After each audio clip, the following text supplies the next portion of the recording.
50 ওভারে 248 রান। এই রানটা শুনলে মনে হতে পারে খুব একটা আহামরি কোনো বড় ইনিংস বাংলাদেশ গড়তে পারেনি। আজকালকার দিনে যেখানে 300, 350, ইনফ্যাক্ট 400+ রানও হামেশাই হয়ে যায়, সেখানে 248-এ নিশ্চয়ই আপনি অত বড় স্বপ্ন দেখবেন না। তবে যখন আপনি ভাববেন যে প্রথম ওয়ানডেতে শ্রীলঙ্কা 244 করে বাংলাদেশকে খাইয়ে হারিয়ে দিয়েছে, তখন আপনার মনে একটু আশা দানা বাঁধতে পারে। তবে ব্যাপারটা হচ্ছে কি, বাংলাদেশের যেই ব্যাটিং কলাপসটা হয়েছিল সেটা যে শ্রীলঙ্কার হবেই এমন ভাবনার কোনো কারণ নেই। ইনফ্যাক্ট আজকেও কিন্তু বাংলাদেশের একটা ব্যাটিং কলাপস হয়েছে। 200 রান যখন করেছে বাংলাদেশ, তখন জাকির আলী অনেক ক্রিজে ছিলেন, তাওহিদ হৃদয় ক্রিজে ছিলেন। মনে হচ্ছিল যে রানটা 300-র কাছাকাছি চলে যেতে পারে। ইনফ্যাক্ট তারা যদি ক্রিজে থাকতেন তাহলে খুব অসম্ভব কিছু ছিল না, 280, 290 অর পারহ্যাপস 300+ অ্যাজ ওয়েল।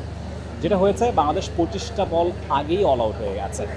বাংলাদেশের একমাত্র স্মার্ট সিটি বসুন্ধরা এখন আরো নিরাপদ, আধুনিকতায় আরো এক ধাপ এগিয়ে।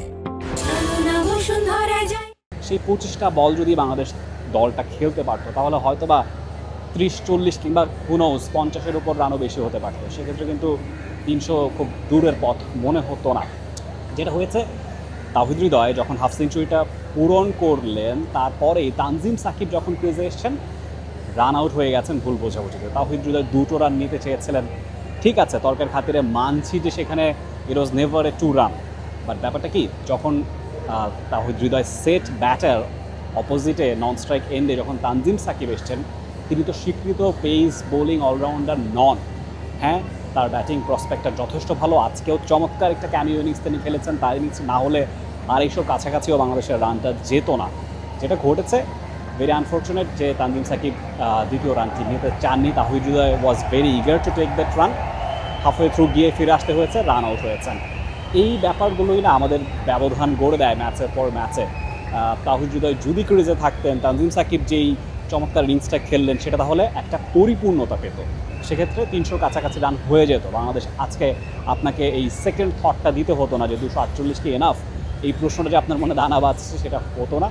যাই হোক, আসিফ ফারহানও চমৎকার বোলিং করেছেন, 4টি দরকারি উইকেট তুলে নিয়েছেন এবং ব্যর্থতা কিন্তু কাটলো না। লিটন দাসকে আজকে বাদ দেওয়া হলো, তার জায়গায় শামীম পাটোয়ারি এলেন, তিনি ইনিংসটা লম্বা করতে পারলেন না। নাজমুল হোসেন শান্ত আবারও একটা ছোট ইনিংস খেলে আউট হয়ে গেলেন। বেশ কিছু জায়গায় খামতি ঘাটতি ব্যাটিংয়ের চোখে পড়েছে। তবে ইতিবাচক দিকগুলো দেখতে হবে। পারভেজ হোসেন ইমন ওপেনিংয়ে নেমে দুর্দান্ত ইনিংস খেলেছেন, যদিও সেখানেও আপনি হয়তো বা ডাউট করতে পারেন। সব কিছুতেই নিটপিকিং করার অভ্যেস তো আমাদের আছে। কনভার্সনটা কোথায়? সেঞ্চুরি হতে পারতো ডেফিনেটলি। পারভেজ হোসেন ইমন টি-20-তে সেঞ্চুরি করেছেন, তবে যেটা করেছেন সবে তার সেকেন্ড ওডিআই। আমার মনে হয় he must be very satisfied with his own innings এবং আমাদেরও সন্তুষ্ট থাকতে হবে। বাংলাদেশের বোলিংটা এবার স্যাটিসফ্যাক্টরি হয় কিনা সেটা দেখবার বিষয়।